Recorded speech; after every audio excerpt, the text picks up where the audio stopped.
Hi, YouTube land. Hi, subscribers. Real quick, I wanted to make a video while I'm on my way out today.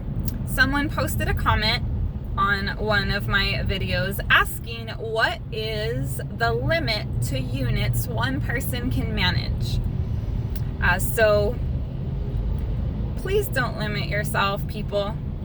Figure out a way. Where there's a will, there's a way.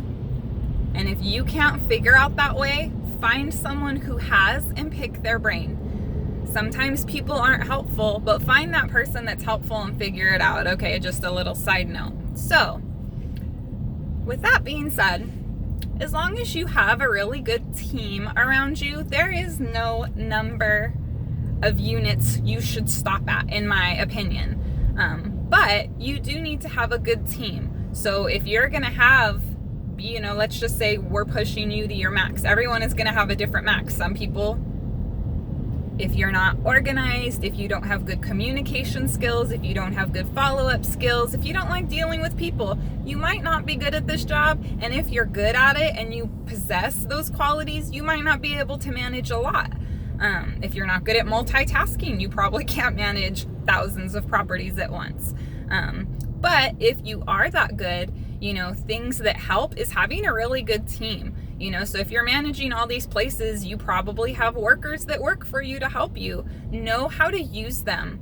And it's always important to communicate. So a lot of communication and a lot of meetings sometimes, if things aren't getting done, figure out why. If that person can't get the job done, you might need to look into replacing them.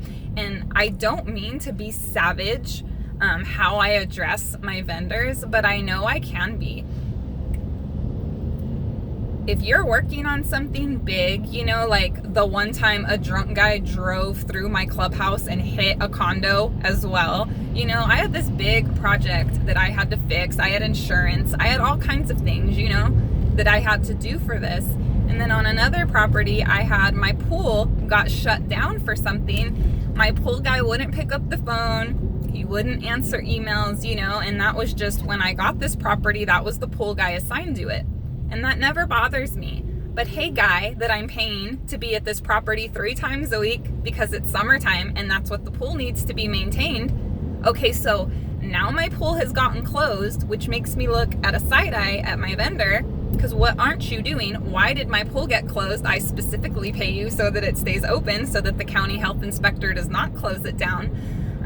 So in an instant like that, where I can't get my vendor to communicate, I can't get them to perform, I am going to replace them so quickly. Because this was a situation I was in once. I didn't have time to babysit pool guy, However, I also didn't have time to take the dozens of calls that came in because this was a large community and only had one pool, so now I'm getting people coming at me like, hey, you're not doing your job, when really I had put out, between phone calls and emails, like a dozen different lifelines to try to get this fool out there to figure out what the problem was. So I don't mean to be so harsh, but in things like that, I will get people rid of them so darn quick, just because at the end of the day, this is a business, dude. And if this is how you're running your business, I'm not going to contribute to that with my money, and it is not my money coming out of my pocket, but I really do look at it that way. And I've always managed properties like I own them and like it's coming out of my pocket. I take a lot of pride in what I do. I can't help it.